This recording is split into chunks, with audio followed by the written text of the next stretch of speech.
Coming up on today's Circle Back episode. If FanDuel lost $50 million to like a sharp syndicate, they probably care. If they lost $50 million to DubClub and WAP subscribers, they probably don't care. Is anyone else like the same boat? I cannot fucking stand Emmanuel Acho. Like, I just cannot fucking stand him. He said there thousands tailed the bet. That's literally impossible. Like I just sort of did some quick math. Yeah. Even if the average bet was like 25 cents, it still would have been like $20 million.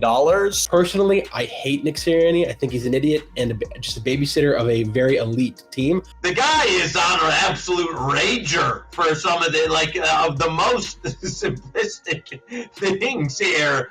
Disclaimer. The content presented in this show is intended for entertainment purposes only. All opinions expressed are those of the host and do not necessarily reflect the views or opinions of any individuals or organizations mentioned. Statements made about public figures or entities are based on publicly available information and are not intended to harm or defame any person or business. This show relies on fair use of social media posts, which are presented in good faith for the purpose of commentary and criticism. Viewers and listeners are advised to form their own opinions.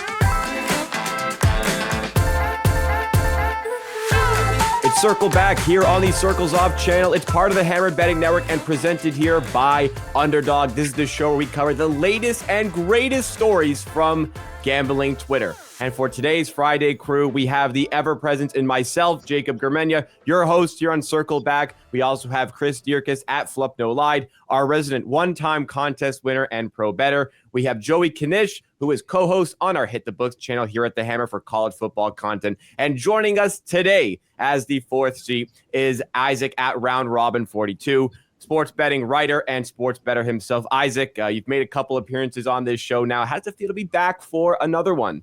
You know, Nadu, I got big shoes to fill here, so hopefully I can do decent. Not as good as him, but hopefully I can do it okay. Well, we replaced Nadu with a guy with the best hair in the business. Nadu's haircut is an absolute hack job. He's been putting off for a decade, and now we're showing him up with the guy with full head of lettuce there. Nadu's not gonna be happy.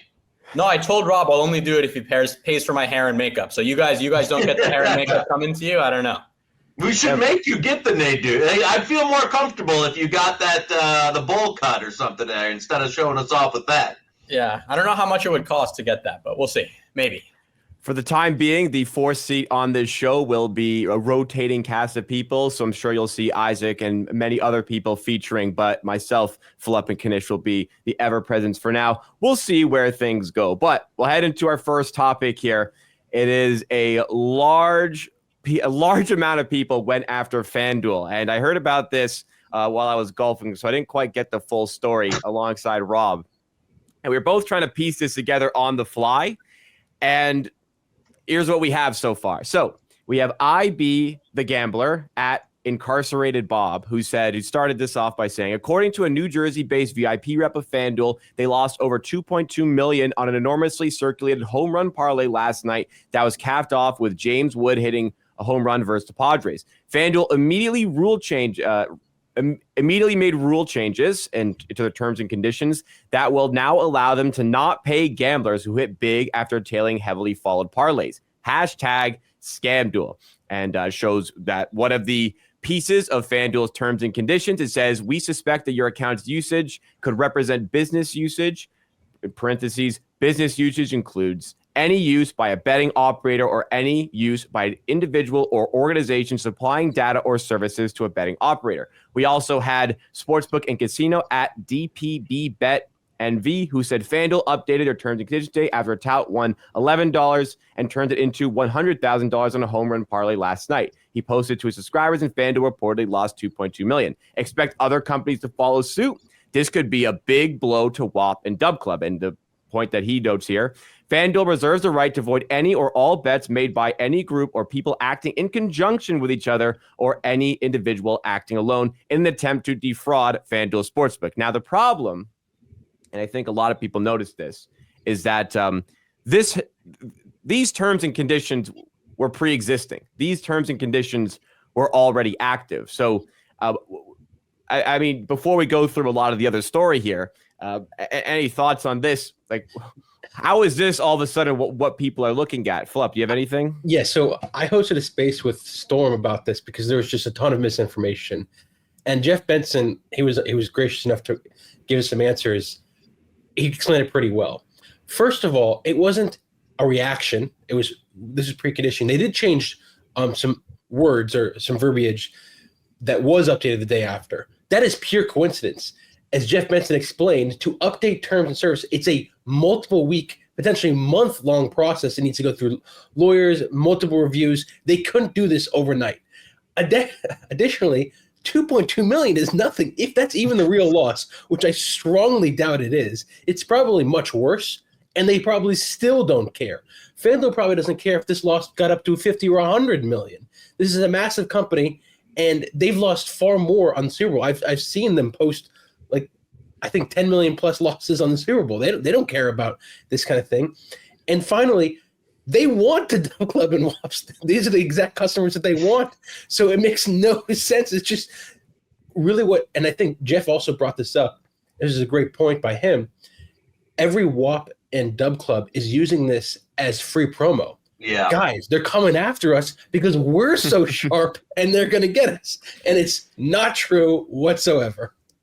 Yeah, I mean, if you've been around the block, Incarcerated Bob is like, has been on Twitter forever, and his kind of MO is just making shit up, from absolutely nothing. He maybe, like, back in the day would have, like, one story where he had maybe some inside information or any of that and rode that, and then just since then, I remember somebody even did like an improv on him of like who he actually was and stuff. He would just throw shit continuously at the wall. I can't believe he's still around. That's the first time in years I've even heard this account tweeting anything. So yeah, I don't think there's much merit behind what Bob is tweeting. I still can't believe he's tweeting this and stuff. But as Flup laid out, I mean, the case is just absurd. But it's a great, like, yeah, if I'm running a DubClub right now, I'm like, oh, baby, the FanDuel doesn't want the smoke. We're putting them out of business. This is unbelievable. So, yeah, it was a nice racket that it's funny how things can make the rounds so quickly.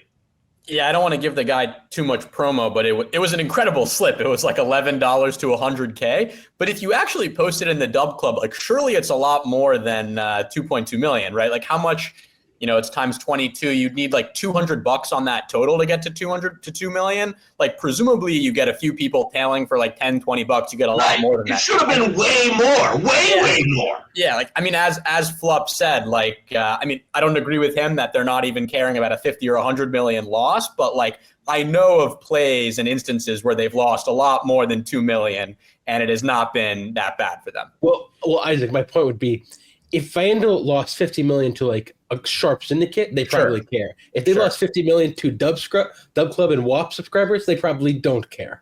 So, sort of a separate question. I'm curious, like, I know we're going to talk about this, but you sometimes get like the promoted parlays or whatever, like the Dave Portnoy parlay of the day. And sometimes, they're like 10,000 to 1 or whatever. I am curious, like, what the biggest loss from those is, because those hit once in a while and you see like, 200,000 people tailed it or whatever. And at those odds, presumably those actually do kind of hurt sometimes. That's a great point. And to follow up with that, I mean, FanDuel has like the share bet with your friend button. Like, they want communal play. They just want it from non-professionals, which is what the DubClub and the Discords are. So like, this is clearly targeted at courtsiders, syndicates running like hundreds of FanDuel accounts, or other like very nefarious schemes where they're spamming like props to get over a limit, et cetera, et cetera. They're not targeting at the DubClubs.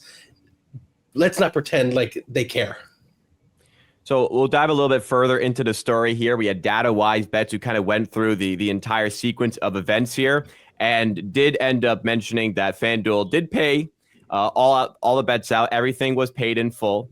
And the screenshots that are flooding Twitter with everyone getting really upset about the terms and conditions, they're just confirming here. There are no changes to that on the day of it, which was June 24th.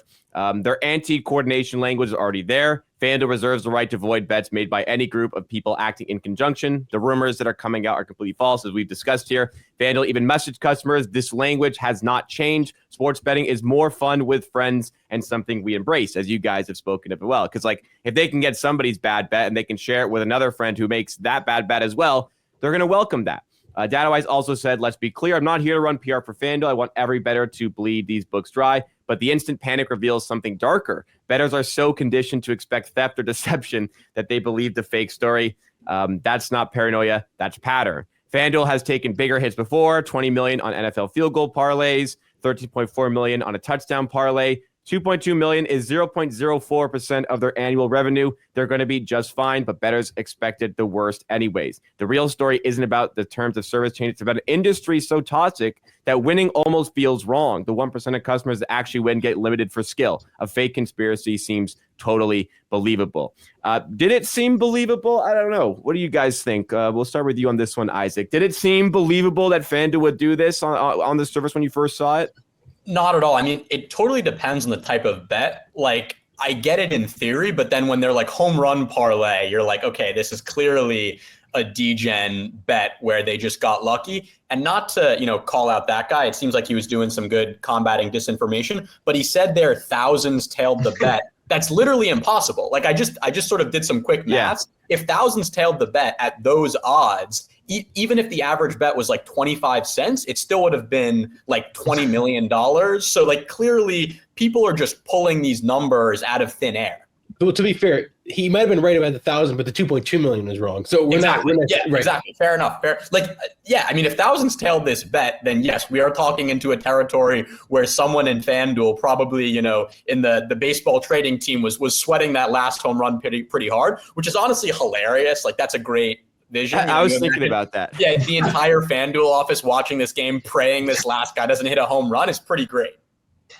Yeah, the only I will say where I got was like, I was like, wow, it's interesting. They actually changed their terms of service, and then until I got the information, well, no, they actually did it. They did like a little bit of like innocuous words were changed around. It's like, no, they didn't add these new sections to prevent any of this. So it's funny how that ran amok very quickly. And it is kind of crazy. Like, I was getting sent this from people not even on gambling Twitter. Like, it was getting covered on like Instagram, other social media platforms. Like, it really clearly there's just this appetite for people being like, oh, the books are scamming people. Because, I think as Flup said, like, people want anything to believe anything other than they're just bad sports bettors. A lot of people just wake up in general wanting to be angry at something, and if they're able to direct it at a sports book, then they were going to take the opportunity to do so. But we did see cooler heads started to prevail. We have JB at Only Parlays _ said FanDuel is $1 billion company, yet they're scared of Discord's they're scared of Discord's make that make sense. Kenny at KIIL Kenny says everyone seems to be missing in an attempt to defraud FanDuel Sportsbook. This feels like a nothing burger, but we'll see. Ian McBetts, who does some stuff, some appearances on our watch-alongs on the Forward Progress channel, our football cunt division, also does work for Sports Illustrated, says the worst bettors on this app are boycotting FanDuel because they've convinced themselves it's the terms and conditions that are causing them to lose money. You can't make this up. And then the Tailgate tent says, I'm fairly confident you're losing prize picks, prop touts, discords, and live bettors are all going to be okay and still exist after the FanDuel terms of service update. Jeff Benson also mentioned as well, color me shocked not, where are all the little kids who were so sure about FanDuel's quote unquote new terms and conditions and how everything in this industry works. Get back to your local Discords, DubClubs, Winnables, and keep shilling whatever you're selling. Said that the June 24 update only included FanDuel's new mailing address and a new term and condition involving athlete harassment. This term says we may, in our sole discretion, suspend or terminate your account and or exclude you from the services if we determine that you pose a threat to the safety of participants in a sporting event or discover that you engage in the harassment of a sports official, coach, or any participant in a sporting event. And I noted this, but also Pads at Padadisso says, to be fair, the actual terms and conditions change from yesterday may be bad for the worst dub clubbers in the space. And it's largely correct because I feel like that term of service where they could pose a threat to the people actually involved in the sporting event, the athletes or coaches, I feel like that has a higher chance of affecting these dub club people than the ones that they were worried about before. The other terms and conditions they were worried about for like betting with sharing the bet with multiple people. Isaac, you sent this. Is that what you first thought when you read the actual change to the terms and conditions? I mean, I wasn't necessarily thinking about the DubClub subscribers. I do think, if you threaten an athlete or a coach or anything when you lose your bet, you are scum of the earth, right? You are the lowest of the low. And I said this when it came out, like that is a good policy. FanDuel and DraftKings, if they know that someone is, DMing hate to players or to coaches, they should ban them. And those persons should be, excluded from every sportsbook because you're a scumbag. I need this to actually happen in real life. Like I need to see the example. I need someone to be made like the first person, like when a judge wants to make an example of somebody and they throw the book at him for something innocuous. I need someone to who bet like $3 on a parlay to threaten somebody at a game like under his real name, and then to get the absolute ban hammer from FanDuel and like it to be blown up everywhere. So people are too scared to lose their Sportsbooks account. You can't DM people any stuff anymore. Hey, we may have an example of that later, or close to an example of that a little later in the show. Oh. I'm glad I didn't read the rundown then, so I don't even know what it is. He'll be just as surprised as you listening. Yeah, that's great. I'm curious where you guys stand on this. If like I'm in behind center field and I'm heckling the center fielder, if I'm they're the opposing team and I say you suck, you're the worst, is that okay? Furthermore, I'm calling my FanDuel rep and saying that's Chris Dierkes. I got him on video. Ban his ass. Get him out of here. Yeah, you're assuming that his FanDuel account's in his name, though. Yeah.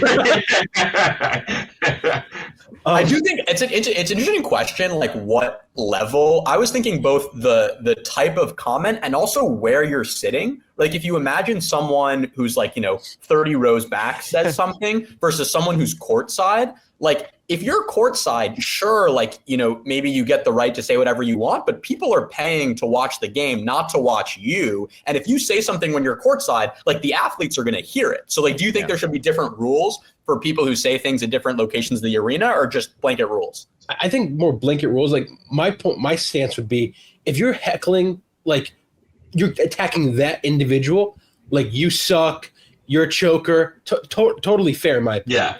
Also, if you DM them saying like you suck, you blew it, also in my opinion, kind of fair, because you can just turn. You would recommend that? I wouldn't do it, but I don't think it's like out of bounds.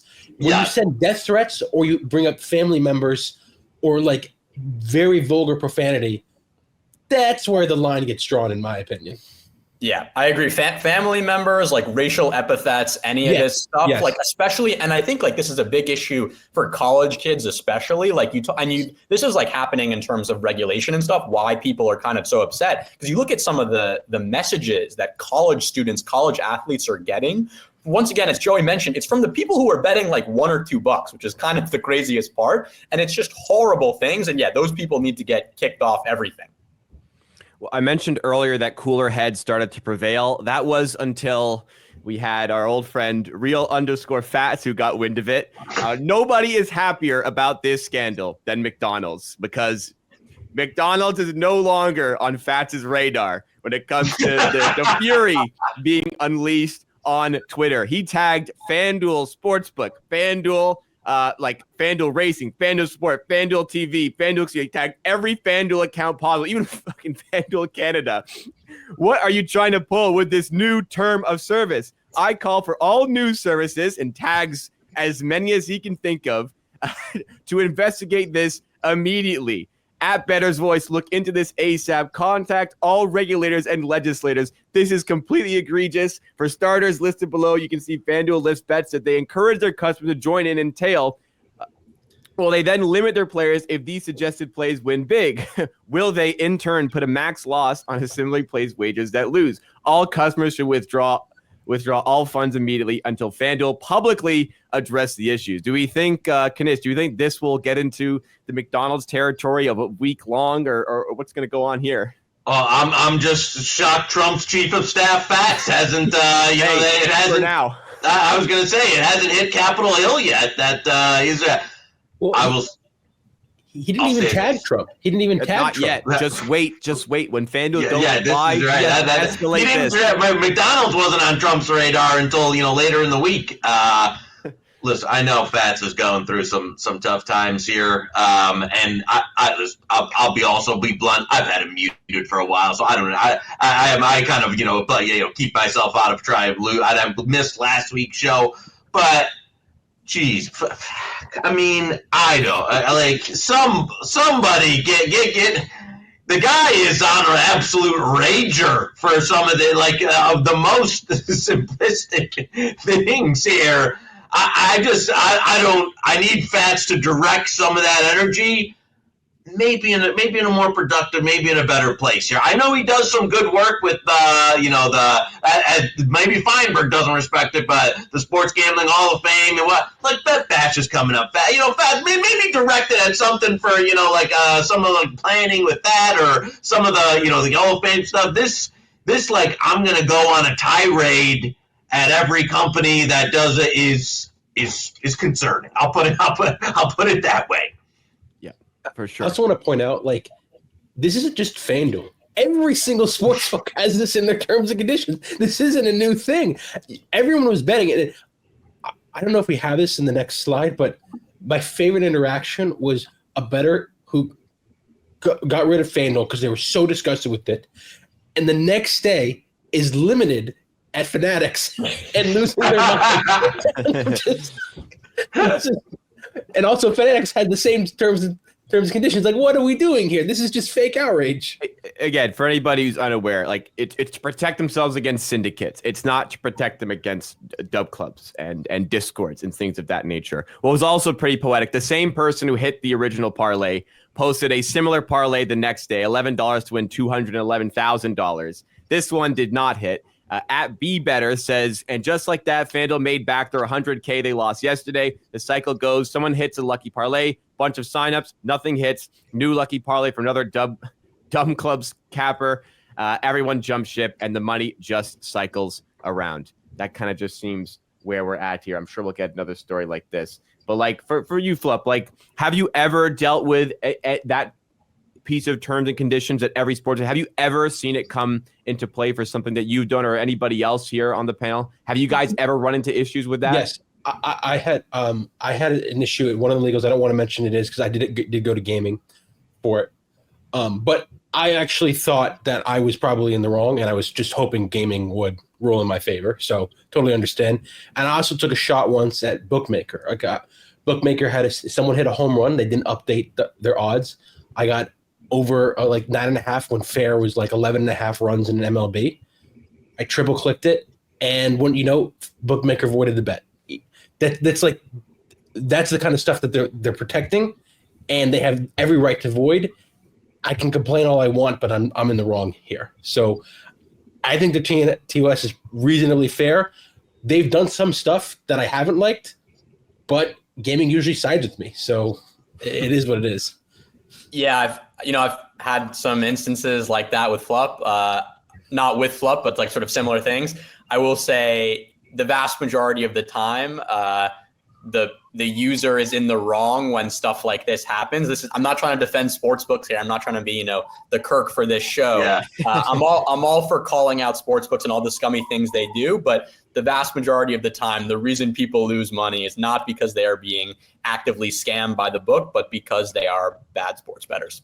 Yeah, I think my opinion on this has changed over time. I'm not necessarily sure why either. I know when I was betting more recreationally or starting out, something like this or a book trying to leverage terms of service to either void things or when I'm taking a shot, it used to really get to me. I don't know, maybe I got old and I lost some juice or something, but now, you kind of see a little bit of the, I know when I'm going into something of that nature that it carries a certain risk with it. And if at the end, some of that risk falls on me on my end. I kind of knew what I was getting myself into on going into it. So I guess that's how I look at it. Maybe a more mature version these days, as opposed to just outright rage. The books are wrong on everything. Maybe I've been Kurt. I've been listening to Kurt talk for too long, and now he's swayed me.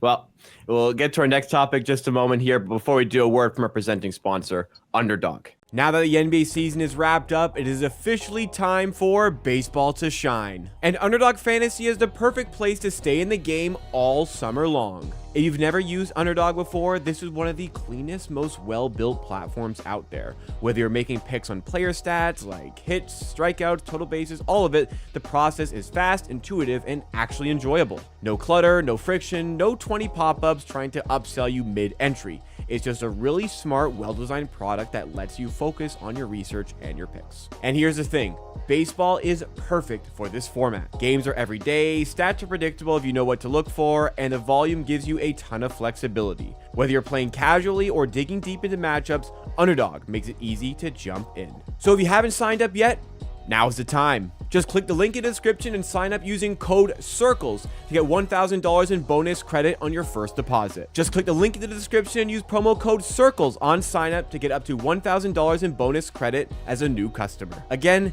that is promo code CIRCLES. The link is in the description below. Baseball's here, Underdog's ready, and you should be too. Second topic, we go to the NBA universe because we just had the first round of the NBA draft. Cooper Flagg went first overall as expected. I mean, we knew for pretty much the entire year Cooper Flagg was going to go first overall. It was almost essentially like a guarantee he was going to go first overall. And we have Fozen Poker here, who has really done a nice job of branding himself as the person who makes these bets, who makes these super high juice bets that are I won't call them guarantees, but like virtual guarantees, like Cam Ward to go first overall, in this case Cooper Flagg to go first overall, and he says $53,650 quote unquote risked, 172 risk-free profit in one day, picked up some money off the ground, showcases 4 different tickets on Cooper Flagg to go first overall. One at minus 50,000, one at minus 100,000, one at minus 20,000, one at minus 25,000.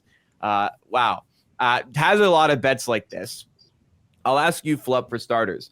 Are bets like this plus EV? Like at what point? Are you able to quantify this and calculate if you can find an edge on something like this?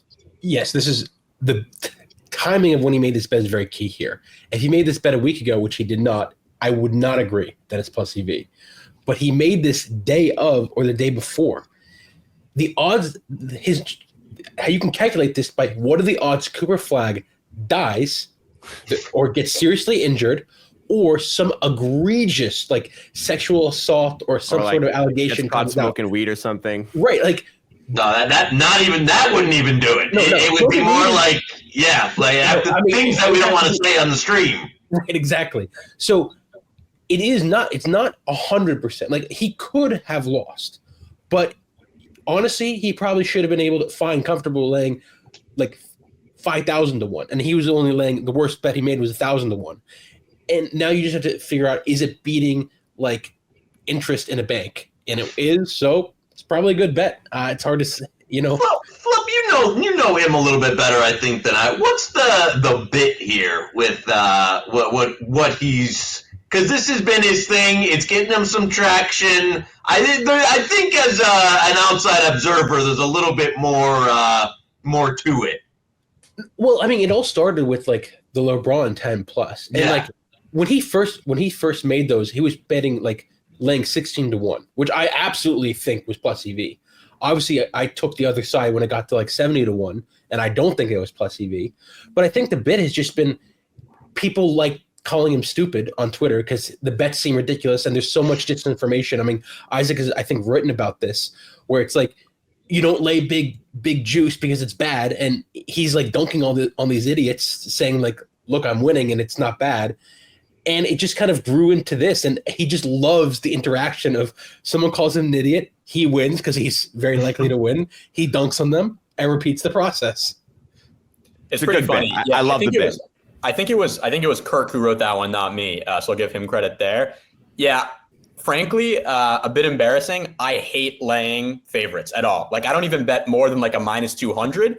I get that there's value. Like, you can tell me, I'm not even laying minus, 900 if you give me a 10-sided dice and you tell me it's fair and I'm missing one number. Like, for me, the juice is just not worth the squeeze, because the mental part of, maybe when I was younger, I lost a couple too many. Was it last week with the Alex Caruso, like you're down 30 units in a day and you bet the lock to try to get back to even at minus 500 and it loses. But for me, I'm not a fan of these, but people like them, and yeah, sure, they're plus EV. I will say, Chris and I actually found ourselves on opposite sides of one of these a couple of weeks ago. I don't know if he remembers. There was a live bet I texted Chris. I was like, dude, you got to get on this, like plus 1,200. Sends me back a screenshot of a very large wager of him at like minus 1,300 on the opposite side. And he did win that one, although it got down to about minus 300 at some point. But yeah, not for me, but for other people, that's your thing. Go for it.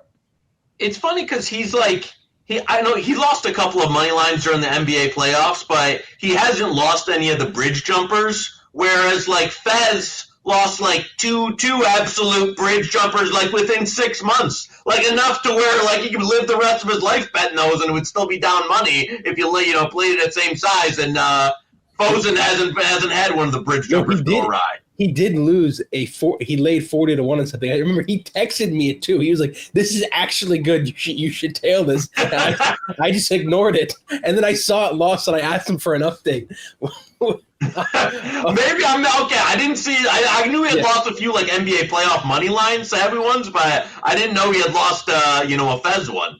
The nice thing about him is he tweeted that. Like, he doesn't delete it. Yeah. Like, he owns it. Like, you have to respect that. Absolutely. Anybody else ever dabble? Kanish, you ever dabble with bets like this? Similar to like in markets, what I would call like the draft market per se, where something like is going to do I do it on a regular basis with like actual game play? Very, very rarely.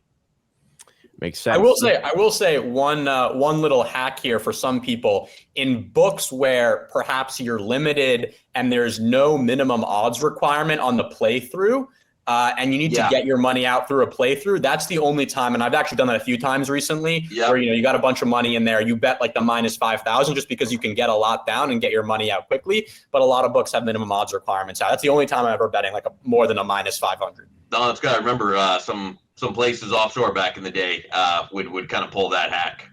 So that's a really good, even though now a lot of places, as you said, have that requirement in the season sees. If they don't, great way to burn through any rollover you got going. Yeah, I will say a couple. Yeah, check your sportsbook. There's a couple of the major legal sports books that don't have that minimum odds requirement. Not going to say which ones, and hopefully they don't get close. But yeah. Let us know in the comments if you would be willing to wager on something like this, like Cooper Flagg go first overall, something in the range of minus 50,000, let's say. All right, we're linking a little bit back to the first topic and when perhaps heckling can go a little bit far here, because we had ESPN who reported a fan has been banned indefinitely from all MLB ballparks after yelling something about Diamondback second baseman Ketel Marte's late mother during Tuesday night's game against the Chicago White Sox, a source told at Jesse Rogers ESPN.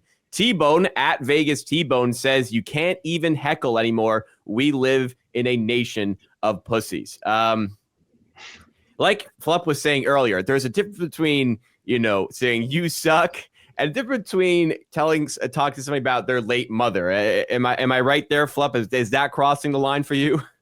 Absolutely. I mean, you saw the guy was in tears. I mean, these are very strong, like mentally strong athletes. They've had to go through a lot of adversity.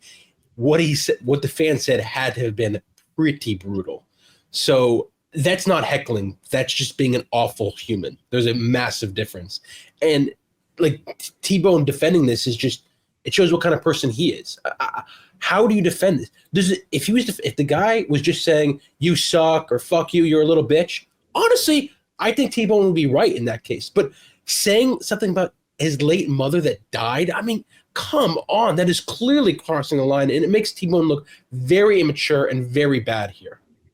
Well, speaking of looking immature and bad, he got into it with Rob after this tweet. Go ahead and give the second back slide. and forth. There's a back and forth between Rob Pizzola, CEO of the Hammer here.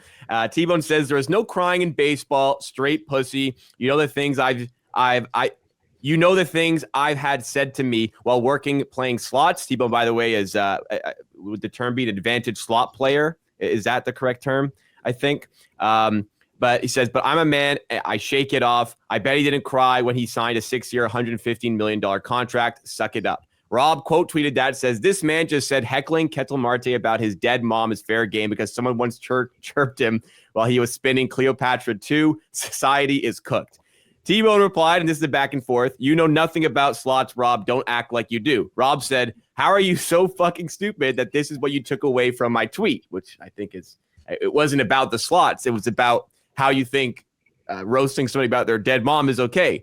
T-Bone says, call me stupid to my face, you dumb fuck. I bet a lot you wouldn't do that. You threatened me over a tweet about heckling a guy's dead mom. I think we're done here, T-Bone, forever.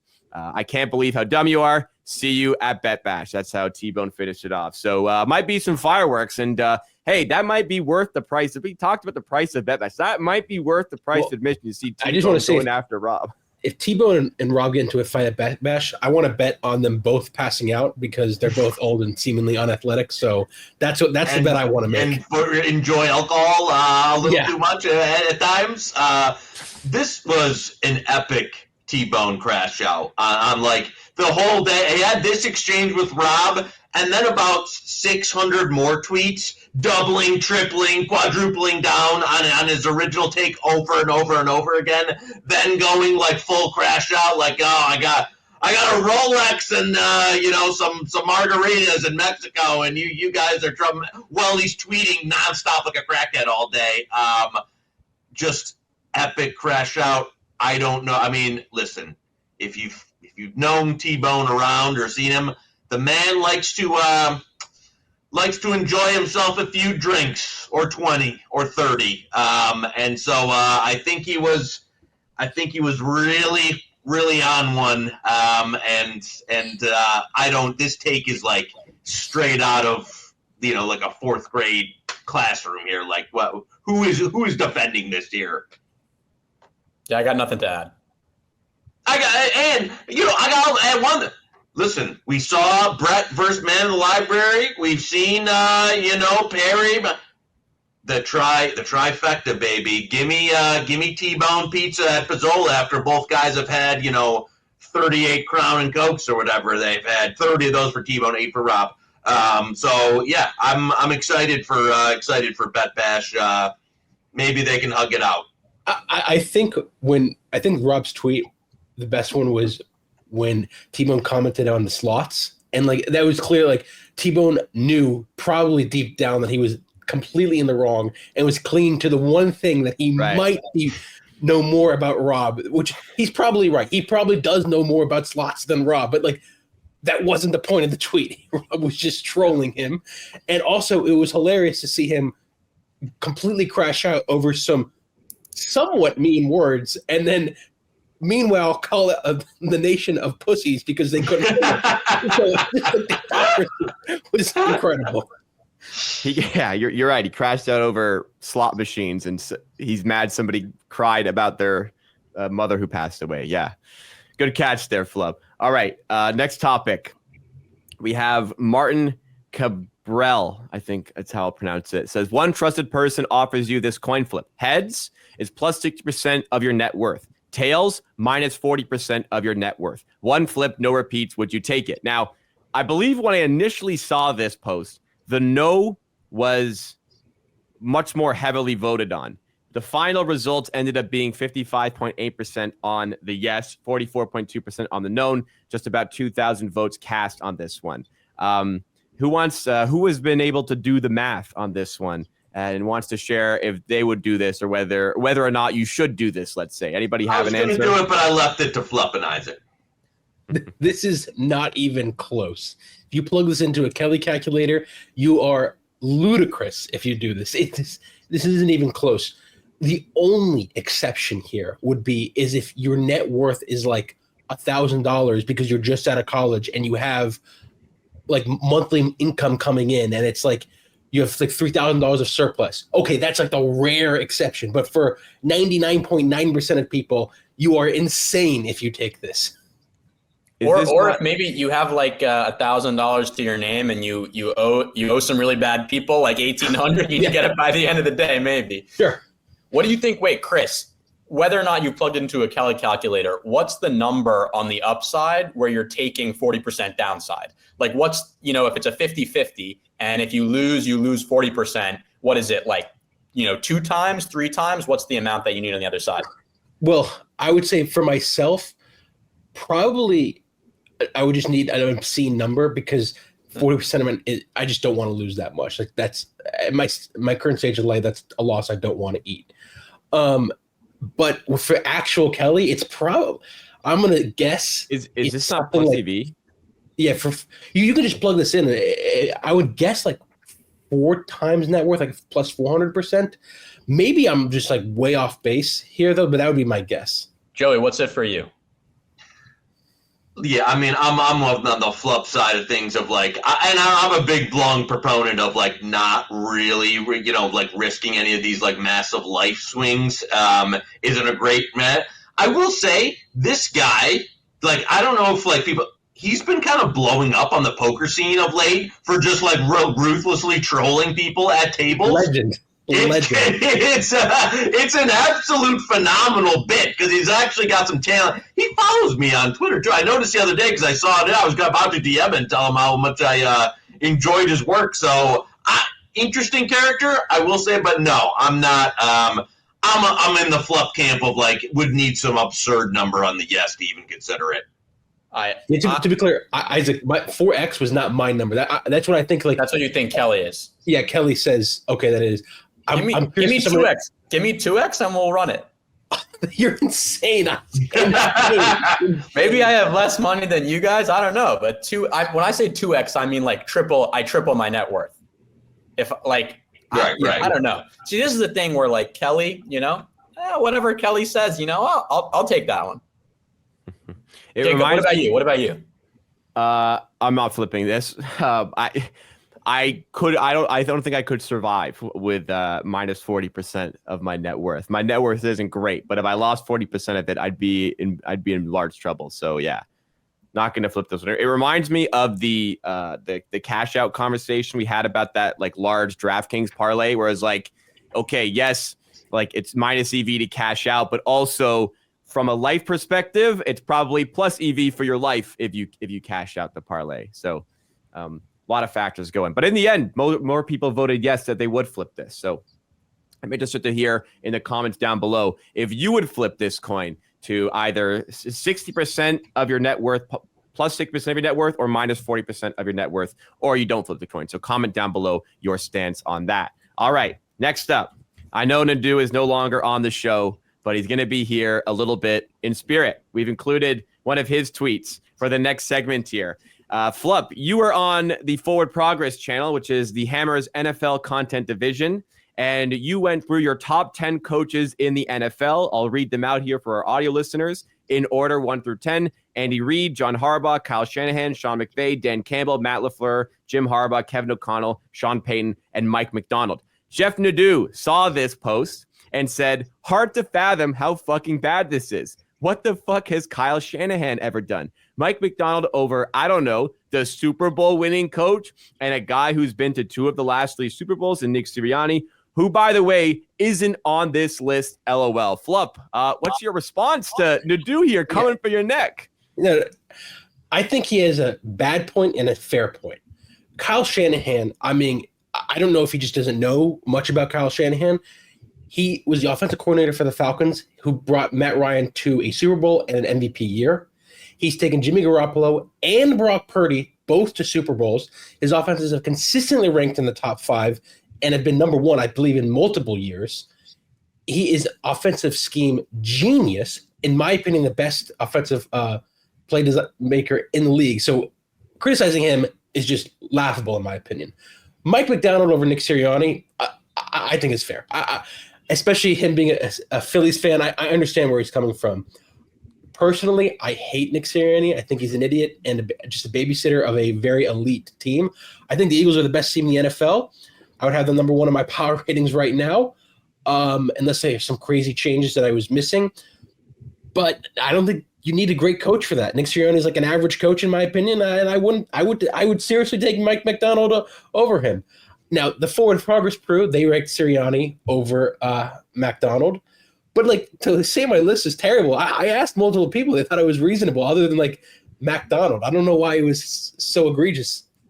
And when Jason, the host and producer on Forward Progress, Takes by Jay, asked Nadu what was wrong with the list, Nadu said everything about the list was wrong. So you didn't get anything right. If you guys want to check out the full video in which Flup goes through this list and other stuff Flup does, you head over to our Forward Progress channel. I will link that specific video in the description. I will also link the entire channel for you to check out. I know Kanish has to like my list because I have his boy Campbell top 5. Well, you got him 4 spots too low. That's the only problem I have with this list is I'd have him number 1. I think, you did go pretty heavy on, schematics, play caller, that type of guy. But I think it can be a case to be made of, like, how much value does your head coach add if he's not in, bringing the offense and stalling plays, that type of thing. So you can weigh that. Mike, legend of the Steelers, Mike Tomlin, maybe the best players coach ever, not in the top 10, was he would have been in my top 10 like 3 years ago, but he has been too tilting with his mediocrity and like refusing to go for it on 4th down, and he has a very bad coaching tree. But I would put I think you've got LaFleur a little bit high too. I would have Kevin O'Connell. I think KOC is a better head coach than LaFleur. Yeah. I would just like, to me, I know we're nitpicking, but I would flip those. Yeah, that's fair. And maybe even put the McVay, I think, a little high too. It is fun to see this because it shows like what people value, and it's a very subjective list. It's also head coaches. No one really knows. Like, it's not like players. It's really hard. Right. We're not in the players camp. We don't know what they're saying in meetings. And is Kyle Shanahan truly a schematic genius, or does he just have elite talent? It might be more than just talent. I think it's more the scheme, but we'll never really know. On the topic of football, it helps bring us to our next topic here from at EVBetsKS, who says, I love how people spend years building their bankrolls through EV betting, angle shooting, and fighting for cents and percentages just to have their largest annual positions on things like the NBA Finals or Super Bowl. Maybe we are all just degenerates at heart. Flup, you responded and said, you don't become rich by being scared. We'll get you back in here, Isaac. Do you ever find yourself in NBA Finals or Super Bowl, or like maybe in tennis betting, one of the majors? Do you ever find yourself with much more of your bankroll than normal down on something like that? 100%. I mean, clearly, as we've already established, I'm a bit of a degen here. Despite Chris's answer, I know he sort of falls there too. I think a lot of people, even if they sort of find their way into being a profitable gambler in sports or anything else, are at heart degens. But there are a couple other considerations here as well, which is, first of all, these markets are so liquid that you can just get a much larger position easily. So if you let's say theoretically you have, a $50 million bankroll and you find an edge on something, this is the only time when you can properly stake. And because of that, also, the lines are way tighter. So like, in a regular NBA game, maybe, you line shop, you can get maybe a 3 or 4% vig, maybe a little bit less. But I mean, I remember for the Super Bowl last year, for example, there was a good amount of time where DraftKings and Pinnacle were just opposites of each other. There was no vig, right? And so in instances like that, when you can just bet into a market with no hold, even if you just have a lean, you can take some pretty big positions. And, whether or not that means you're a degen, or, maybe you're just a big, rich sports bettor who, instead of playing at the blackjack tables, wants to take a position here at relatively low vig. But to answer his question, yes, I think most sports bettors are degens at heart, even if they are profitable. I've tried to, I try and keep my weighting, and I have for a career, and maybe that's cost me, some ROI over the years, but I've traditionally tried to keep my weighting between some of the higher edge stuff that I fill and maybe some of the more liquid market stuff as rational as possible. It's not always going to be even, but that's just been the strategy I've taken over the long haul for the build. That doesn't say, though, in those instances, I more just would put down what like a standard unit, like maybe I'll bet in a lot of cases, like if a game's on, I want to bet something that, maybe it's, NBA game at post, NBA, NFL Super Bowl, something I'm watching with some buddies, put something down where it'll give me some just action per se of a normal unit size. But I haven't found myself in those scenarios where I'm significantly overweight just because it's a major event. Maybe that's unique to me, but it's just not something that I've done in the past. Well, Flup, you mentioned you don't become rich by being scared. So what's your take on this? I think Isaac summed up very well. I agree with basically everything he said. But the reason I tweeted it, I've been thinking a lot lately, and I just think so many winning bettors underbet than what they should. Like, Kelly is a great term, and I see so many people betting quarter Kelly. It's like, well, we already have. I know, and it's like for someone like Joey Knish who has a job, in my opinion, he should be betting very aggressively, probably half or even full Kelly in a lot of spots because he has something to fall back on. And I think most sports bettors, my attitude has been, I don't know if I'm going to be profitable in 5 years. I want to take what I can get now, and you got to go big. And you don't become rich by being scared. So, like, that's why I tweeted it. Like, and to Isaac's point, like, if you have an edge, you can't get it filled most of the time. But I can get it filled on the Super Bowl or like the NBA Finals, et cetera, et cetera. I do think, another thing also is that there are instances in markets like this where because there is so much public money, you can actually find edges, whether that's on like the main lines or props. The limits are going to be way higher on props for the Super Bowl than on anything else. So you can just sort of get more, and they are influenced, the classic Mayweather-McGregor, Paul Tyson, right? Like markets where there's so much rec money that there actually are sort of big edges because of that. Yeah, and you know what? It's kind of a fascinating psychology conversation around, like, I've definitely cost myself money by not, operating on a full Kelly or like at a risk standpoint. I was fortunate enough to make good money in the industry, and for a while, there's that psychological, what I'll call almost like a block in me, though, that never wants to go back to, like pre-Joey Knish, before very lower middle class, grinding out rent. Like, that's kind of always in the back of my mind of, wanting to not push the edge so much and seeing so many people in the industry that maybe have, some people that, we've mentioned on the pod before that have probably significantly overbet and then found themselves back at square one or found themselves at bust. And you know what? I'll even give you an example of a guy who's that Flup I know right now. He goes by Tom Jr. Senior on Twitter, and he bets that he likes to go he's a younger guy. I know he likes to go nosebleed stakes. That's the type. Even though I know he's very smart, runs a good operation, but he's got almost a little, like, when I see people like that, I think sometimes maybe they got a little too much gamble in them, and you can end up back on on your ass, not knowing where to start, because it's hard to operate in this game without any capital.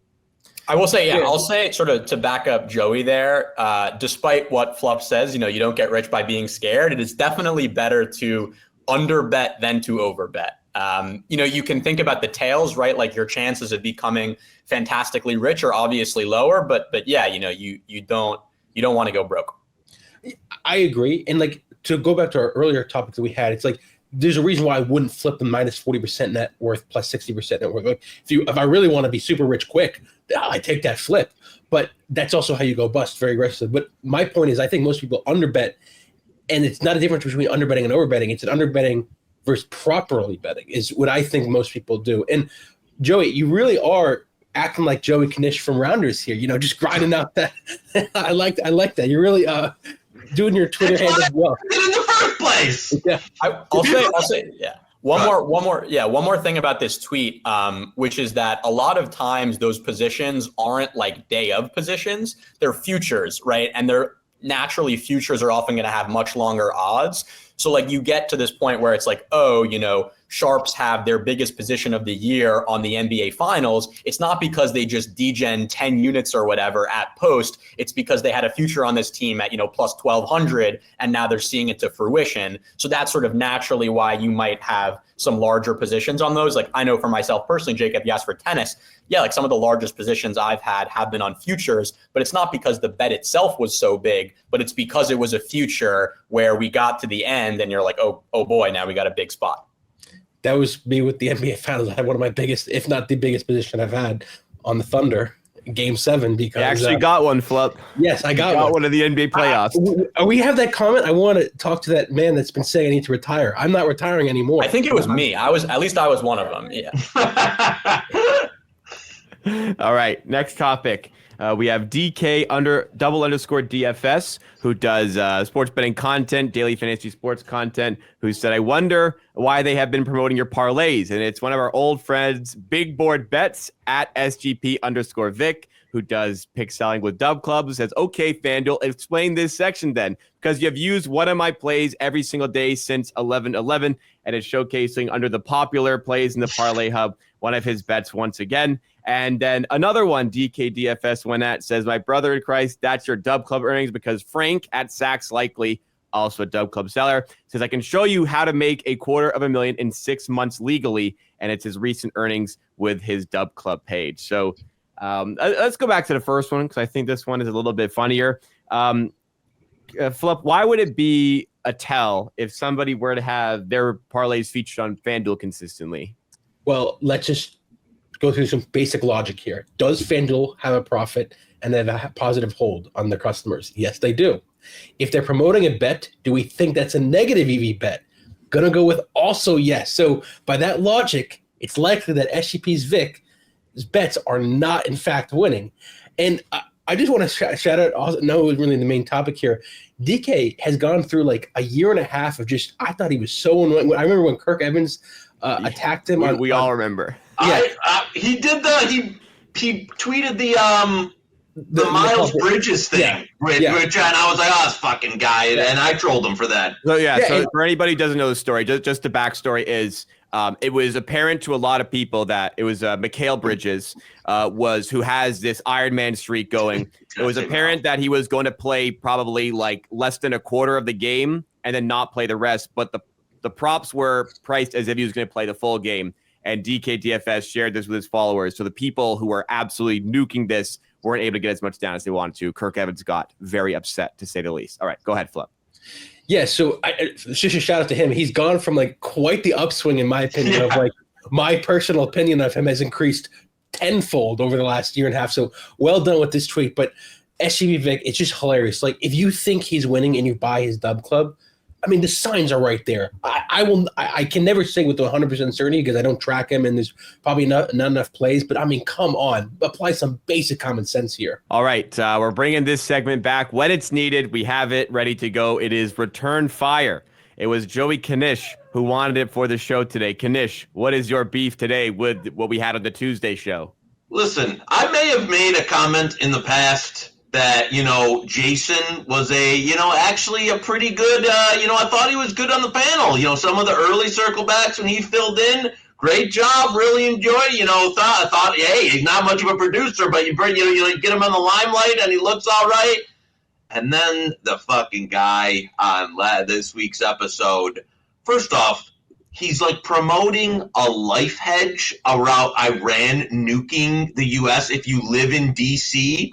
What the fuck are you talking? That is the most idiot Canadian thing I've ever heard. Like, yes, you should hedge on the market and know that Iran has a nuke because they're gonna then fire it on Washington D.C. as like a serious conversation. This sounded like some like 86-year-old guy that's lost his mind talking about what to do if Iran, and even if they got one. Like they would, one, be able to fire it at the U.S. and two, would actually do it. Like what was that conversation? And then at the end of it, I mean, it was like the last segment, the Sophie Cunningham. You just let give Joey K with an all-time viral tweet, and he's trying to, sweep it. No, my friend. Give me the flowers here. Just because you couldn't come up with a tweet that could get 12 likes, much less 80,000, he's trying to take the moment away. So I would say that was Jason's last episode of Circle Back. I've talked to Rob and said he's out. We're not letting him back on the panel after that showing. So, hey, if you liked Jason, which I know there wasn't too many of you, even as a former Jason backer, it's over. By the way, I mean, Jason hasn't been canned from Circle Back. Nobody's noticed this, but on our social media, our YouTube header and our Twitter header, because we had to replace Nadu's face on it, replaced it with Jason. I actually did it before the show happened. I was wondering if anybody would notice it, but nobody's noticed it. So now people can go have a look at that. I do have some return fire as well. I was thinking about this. I really strongly disliked your all's takes on doxing. The people were very upset with like, oh, you think you should be able to dox someone anonymous if they tweet or DM you something aggressive. And Jeff did show me some things that were like well beyond the line here. But I think doxing, we saw with Boomer Bets, can be really problematic. And it could there is tons of good reasons why you don't want your public docs out there. I know I have my public docs out there, my full name. I mean, everyone knows I'm in New York. If you wanted to find my address, it's probably not that hard. I'm out there. But if you have a job that maybe doesn't like gambling, a wife that doesn't like you doing these things, you have family members you want to protect. I mean, we just saw Nadu himself, who was crusading against the anonymous accounts, even say, like, I'm not going to be tweeting about my family. I took my wife off my profile picture for that exact reason. Doxing can be very aggressive, and there's very solid reasons why you should be anonymous. You have to use an extremely high bar before you dox. Mean words in general, don't do it unless it gets to a line. The stuff that Jeff had sent me, that did cross a line. But scamming, like outright theft, fine, and truly egregious words are the only things in my book. It sounded like to me that they were saying, oh, if he says like, some hurtful things like, fuck you or some curse words, like you should dox. Like that's ridiculous in my opinion. No, I agree with you. I thought I leaned on your side of things as someone used it, obviously, like a cover. When I originally did and I don't think Rob, I know you used his regular name. Like when I was creating a Twitter profile, it's hard for some of the, because I see some of the younger crowd now that talks about it. But like 15 years ago, gambling in general, like gambling on sports, was still very like, I'm not going to call it taboo, but one, it wasn't legal. So if you had, it was like, and two, you didn't want people finding out, like, if you use, like, you could have Shipper working at the trading and, like, know who Rob Pizzola is, and then just, boom, I'm going to type in Rob Pizzola and ban his out. Like, if I'm using... He said publicly he limited Johnny. Right. So I have inside info that Shipper instituted a blanket ban on everybody who went to my high school at PointsBet just because he knew we were a bunch of nerds. So that's one of those things where, like, yes, if you're using a rule that, like, then it's very easy. I don't think people realize how much of a presence trading rooms have on Twitter. In it, that there's always people that are like know somebody or knows them or in the room that are following like bigger names or what's going on. So. Yeah, I'm with you, Flup. I think it's only in a, drastic scenarios there that it justified. All right, let's get to the chopping block. This is the segment of the show where we go through some additional topics that don't warrant full-scale coverage, but we do want to talk about a little bit. We'll start off with Jeff Nadu once again. Sources stating that celebrity bettor and tout Mozzie is currently sitting in Clark County Detention Center in Nevada on charges including forgery, which is a Class C felony. His arraignment is tomorrow. That's June 24th, 2025. Kanish, you wanted to discuss this. What's your take on that?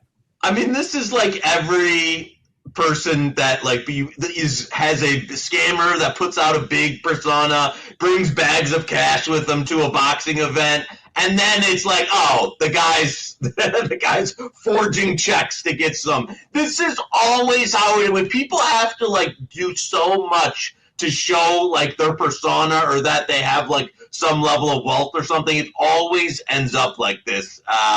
So yeah, I enjoyed the that getting out public quite a bit. Didn't Nadu even call this out like months ago that said like Mozzie was banned for like non-winning, but like this fraud? I think Nadu called this like perfectly. It was hilarious. I think I remember seeing something like that. I'm sure Nadu will have the answers. People were like rebuttaling in the comments on this and the replies this a little bit, but Nadu stood firm. He's like, no, like this is what's going down. So I guess we'll look to Nadu for more information on Mozzie in the detention center. Next one from NFL_memes. We have a meme here. From March all the way through August, it says, I can't wait to watch my team play. But when it comes to September, it's it was a video of Donald Trump saying they don't know what the fuck they're doing. You understand that? So, Isaac, do you have an NFL team? I know. Flup. No, I don't have an NFL team, although I will say my grandfather his entire life was a big Jets fan, and there was nothing that conditioned me that like sports are pure pain than just he was a Jets and a Mets fan. He passed away a few years ago, but Great man. Yeah, it was a life of pure pain. And so I can empathize with this a lot. Growing up, I was sort of started there, and then I quickly switched to be a Yankees fan when I realized they just always lost. Flup, you are a Jets fan, correct? I felt this meme very close to me because I already tell week 3 when Justin Fields is going to do something idiotic and the Jets are going to be 0-2, and I'm watching them down 14 in week 3, and I'm going to be losing my mind. So this hit home to me. I know it's going to happen this year. I'm ready for it, but I still feel that hope of optimism that Fields will turn it on and we'll be, 10-7 or 11-6 and make it to the playoffs. Oh, really? But you believe that? I do not believe that. I wouldn't bet on that. But I have that optimism inside of me. Go ahead. It is funny. One thing I originate really well, NFL futures. I've shown value on Jets to miss the playoffs the last 2 years, but I never bet on it because I want to root for the Jets. That's the one thing I will not bet against the Jets. So it's glad that it's costing me. My fandom is actually costing me money. It's brutal. So you never bet against the Jets? Yeah. For futures, no. I will bet on some individual games. Yeah. I'll say I'm the same thing here with Chris. There are a couple tennis players, in particular Alexander Zverev, who I hate, and I'll show value on them, and I just refuse to bet on them. And Chris has always taken the other side. I refuse to bet on it. Not only am I known as the Giant, I'm also a Giants fan, so I resonate with this one as well. Although I wouldn't say I'm at the point where I can't wait to watch my team play because every game is going to end like 10-7 for the other team when the Giants play. So they're not going to be very fun ones to watch. Ready for Russell Wilson? He's going to start cooking. No, I'm not ready. And if it's not him, then it's like Jameis Winston. Yeah, it's going to be a fun year. Kanish, you spent many years perhaps feeling like this, but you're on the other side of it. You're looking forward to Detroit Lions football. We made it through, baby. Also, this was a classic Trump soundbite. I mean, I know #Joey lived it, but like, god damn it, he has some great fucking clips like over the year. Like, if you go through like a Trump montage of like some of the greatest bits, like that one will be on it. And man, that was solid. Next one up here, we have what Grant Neffier at GNeffier07 describes as the least intelligent conversation they've ever seen, or one of at least. So here's a conversation. It's from Katie Gonzalez and at one Lashim.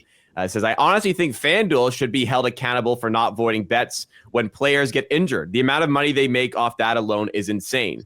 Reply is, and they immediately stop the cash out when the injury occurs. Shake my head. Yep, because I was going to cash out, but it blocked me. I was thinking about this yesterday. I had money on Ace Bailey to go 6th overall. And then when he got selected 5th overall, I went to go cash out my bet, but they didn't let me. I didn't really understand what was going on. #ScamDuel. Anyways, Grant Neffier says, 1, people bet unders on players, and occasionally some books lose money because of player injuries. Why would books let you cash out a losing bet? Yeah, that's pretty much it. If the bet's going to lose, they're not just going to let you have your money back on that one. Anyone with something to add on this? Yeah, I'll say first thing, shout out, I think it was Rob and Kirk came up with this a couple months ago, which is the idea that sportsbooks should just allow you to pay a couple extra cents to be able to void if your player prop gets injured. I think like genius. I'm surprised. I know Fanatics has kind of made this their thing that they void those bets, but I'm shocked that you haven't seen, FanDuel or DraftKings. You bet it at minus 110. They give you minus 115, but it voids instead. Seemed like it'd be a big moneymaker. But I'm pretty torn on this because on the one hand, it's like, these people are your competition as bettors. And so it's kind of great that they just clearly don't know what they're doing. But on the other hand, I think it's just so sad. You're like, Jesus, you think about all of the people who are doing this, who just have no idea what they're doing. They're never going to win. They're never even going to understand this. And it's like, it's pretty bad. I think Jeff Benson said something about this like a year or two ago where he was like, this was like back when I think FanDuel and DraftKings were pretty regularly voting these kind of things. And he said, this is opening a slippery slope where people are going to keep asking. And that's exactly what's happened. Like if all these books start voting everything like this, then what's going to happen is, well, what if you get injured in the fourth quarter, like an NFL game or an NBA game? Do you void there? What if they just play bad throughout the whole game? Like, do they void there? I remember a distinct game where like Mahomes was throwing up the night before, but still played horribly. Do you void that? It just like it comes down to you can bet the opposite side. I mean, I really do. I forgot about that, Isaac, but that's a great suggestion from Robin Kirk. Add like a injury insurance button. That's just brilliant. It'll be negative EV, and people won't be able to complain because you could have gotten your injury insurance. Dude, all I'll say is that I had was it Jahan Dotson first touchdown in this last Super Bowl? I don't know if people remember that. I was messaging my VIP host immediately to try to get that bet voided. I mean, that was criminal that I missed that. He's a guy like fell into the end zone but didn't score. Last one we have for the chopping block. Akash at YZR_fantasy shared this one and said, contender for greatest tweet of all time. It was Emmanuel Acho who said, legacy formula. Championships won divided by teams played for equals player legacy. So taking a little bit of a shot at Kevin Durant there with it. Just like a stupid thing to tweet, I think, first of all. But Kevin Durant himself, with a fantastic response, says, according to the great Kevin Durant's legacy formula that was created in the best labs at MIT, Emmanuel is the worst linebacker of all time. You sure you want to listen to this guy about greatness? Man, is anyone else like the same boat? I cannot fucking stand Emmanuel Acho. Like, I just cannot fucking stand him. The nut low. And conveniently left Michael Jordan off the list because he played for the Wizards, and that would have made him a 3. So the whole thing would have blown up. Right. Like, it's just, that formula was idiotic. And I think Kevin Durant has a lot of like kind of bitchy tweets that are like, look bad, but this was truly all time. This was just excellent. He did it at the right person. It was great. I'm a huge KD tweets fan. I like all of them, even the bitchy ones. I fucking love it. The only ones that I think kind of push over the edge, like maybe a little bit, is when people are like complaining about betting, or people are complaining like, "Sorry, you lost your parlay," like or something like that. Like, or not even sorry, like you lost your parlay and you're mad about it. You have a problem, something like that. Just I don't know. They're bringing the gambling into it. It's kind of like maybe a bit. Those are the best ones because the people always bring up the gambling first, and then you have Katie responding, being like, "Dude, if you're going to be so upset, stop gambling," which he's right about. He's right. It's just it's a player who is victory lapping essentially them hitting their unders, which just kind of fair enough. Something about that doesn't sit with me. Obviously, he doesn't care about it during the game. It's just the commenting on it. I don't know. Just. That is where it goes from. But yes, I do enjoy the Katie interactions on Twitter. But it is kind of weird that like he's always online. Like he is very chronically online for an athlete. Maybe this is the new. Only thing I got on Nacho is I used to watch The Bachelor, and then when the great host they had got fired for saying something, they replaced him with and he was fucking terrible. Like absolutely, I think he did one season and like got me out of the series forever. So. Yeah, no, brutal as he was on Twitter. He was not much better as a host of that. What about as a linebacker? Anybody know? His stats are horrible. I was going to say, I don't think his career was quite it wasn't remarkable long at all. I think he played like a few games and had like a couple tackles, and that was it. Or maybe he didn't even play in the games. I looked it up once and I was like, oh, this guy's a nobody. All right. Well, there we go. That'll end off the show. Thank you so much, everybody, for tuning in to another Circle Back episode. If you did enjoy, please remember to hit that like button, subscribe to the channel to help us on the road to 20,000 subs. And we'll see you again next time on Tuesday, where we're back with that crew for more content just like this.